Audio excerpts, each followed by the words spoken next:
समय सबका आता है, समय बलवान है। एक समय था कि एआईएमआईएम के तमाम पार्टी के नेता तेजस्वी यादव के सामने गिड़गिड़ा रहे थे, ये रिक्वेस्ट कर रहे थे कि आप हमको अपने गठबंधन में रख लीजिए।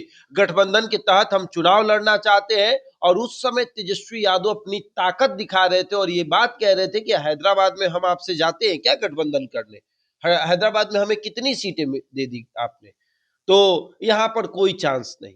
और अब समय आ गया है एआईएमआईएम का। अब एआईएमआईएम के सामने तेजस्वी यादव को नतमस्तक होना पड़ेगा, गिड़गिड़ाना पड़ेगा, भीख तक मांगनी पड़ेगी कि अपने विधायकों का समर्थन आप हमें दे दीजिए। अगर नहीं हुआ तो फिर राज्यसभा भूल जाइए। तेजस्वी यादव को राज्यसभा भेजने की भी प्लानिंग हो रही है और साथ ही साथ तेजस्वी यादव किसी और के लिए एक प्लान तैयार कर रहे हैं कि अपने पार्टी से किसी एक को राज्यसभा भेजा जाए। ऐसे तो राजद की 2 सीटें खाली हो रही है, लेकिन बहुमत एक का जुटा पाना बहुत मुश्किल है और उस एक के लिए तेजस्वी यादव को असदुद्दीन ओवैसी के सामने भीख मांगनी पड़ेगी। कहना पड़ेगा कि अपने विधायकों को कहिए कि हमें समर्थन दे दे, तब जाकर शायद बात बने। तो 41 विधायकों का समर्थन इनकी पार्टी के उम्मीदवार को मिलेगा और इनके पार्टी का उम्मीदवार जो है वो राज्यसभा जाएगा। तो अब एआईएमआईएम के विधायकों के ऊपर निर्भर करता है कि वो तेजस्वी यादव को किन शर्तों पर समर्थन देते हैं।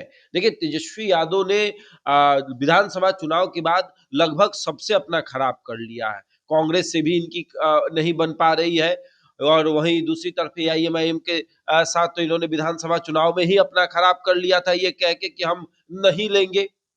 और याद करिए, बिहार के प्रदेश अध्यक्ष को, जो एआईएमआईएम के प्रदेश अध्यक्ष है, वो राबड़ी आवास पर जाकर डफली बजाकर और ये कह रहे थे कि हमें गठबंधन में शामिल करो, अगर मोदी को हराना है, नीतीश को हराना है तो हमें गठबंधन में शामिल करो।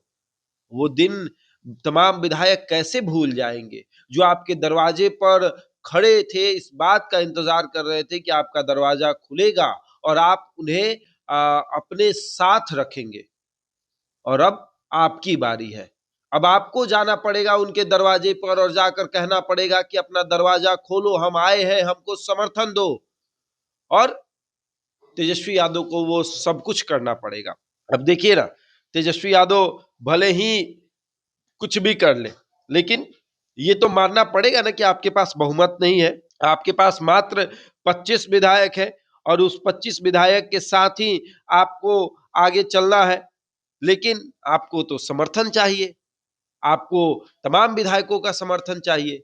तो उसके लिए आपको एआईएमआईएम के सामने नतमस्तक होना पड़ेगा, आपको कांग्रेस के सामने नतमस्तक होना पड़ेगा।